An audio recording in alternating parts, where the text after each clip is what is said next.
അംഗീകാരമില്ലാത്ത course നടത്തി വൻ തുക തട്ടിയെടുത്തുവെന്ന പരാതിയിൽ കോഴിക്കോട് ഒരാൾ പിടിയിൽ.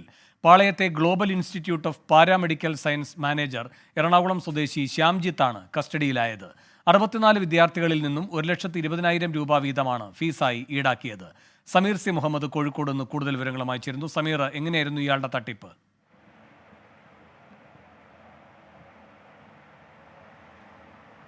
വലിയ രീതിയിലുള്ള സാമ്പത്തിക തട്ടിപ്പ് നടന്നിട്ടുണ്ട് എന്നാണ് വിദ്യാർത്ഥികൾ പറയുന്നത്. അവിടെ 1,20,000 രൂപയാണ് കോഴ്സ് ഫീസ് ആയിക്കൊണ്ട് വാങ്ങിയിരുന്നത്. 64 വിദ്യാർത്ഥികൾ തട്ടിപ്പിന് ഇരയായിട്ടുണ്ട് എന്ന കാര്യമാണ് ഇപ്പോൾ ബോധ്യപ്പെട്ടിരിക്കുന്നത്. വിദ്യാർത്ഥികൾ ഈ ഒരു തട്ടിപ്പ് മനസ്സിലാക്കിയത് ഇന്റേൺഷിപ്പിന് പോയപ്പോഴാണ്. അവിടെ വിവിധ തരത്തിലുള്ള പാരാമെഡിക്കൽ കോഴ്സുകളാണ് നടത്തുന്നത്. ആശുപത്രികളിൽ ഇന്റേൺഷിപ്പിന് ചെന്നപ്പോഴാണ് ഇതിന് ആരോഗ്യ സർവകലാശാലയുടെ അംഗീകാരമില്ല എന്ന കാര്യം ബോധ്യപ്പെട്ടത്. തുടർന്ന് വിദ്യാർത്ഥികളും അതുപോലെ തന്നെ അവരുടെ രക്ഷിതാക്കളുമൊക്കെ അവർ നൽകിയിട്ടുള്ള ഫീസും ഇതോടൊപ്പം അവരുടെ SSLC +2 സർട്ടിഫിക്കറ്റുകളും അവിടെ നൽകിയിരുന്നു. അവയെല്ലാം തിരിച്ചു ആവശ്യപ്പെട്ടുകൊണ്ട് അവിടെ സമീപിച്ചെങ്കിലും ഒരു വിധത്തിലുമുള്ള നടപടിയും ഉണ്ടായില്ല.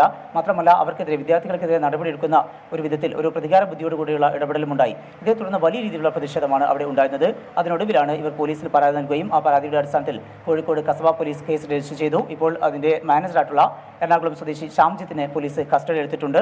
ഈ വിഷയത്തിൽ 5 പേർ കൂടി ഉണ്ട് എന്നാണ് പോലീസിൽ നിന്ന് ലഭ്യമാകുന്ന വിവരം. അവരിപ്പോൾ ഒളിവിലാണ്. ഏതായാലും വലിയ പ്രതിഷേധവുമായിക്കൊണ്ട് തന്നെയാണ് വിദ്യാർത്ഥികൾ മുന്നോട്ട് പോകുന്നത്. കൂടുതൽ പ്രതികളെ വൈകാതെ തന്നെ പിടികൂടാൻ കഴിയുമെന്നും പോലീസ് വ്യക്തമാക്കുന്നുണ്ട്. ഇയാളുടെ അറസ്റ്റ് ഉടൻ തന്നെ രേഖപ്പെടുത്തുമെന്നാണ് കസബ പോലീസ് വ്യക്തമാക്കുന്നത്. ശരി, സമീർ സി മുഹമ്മദാണ് കോഴിക്കോട് നിന്ന് വിവരങ്ങളുമായി ചേർന്നത്.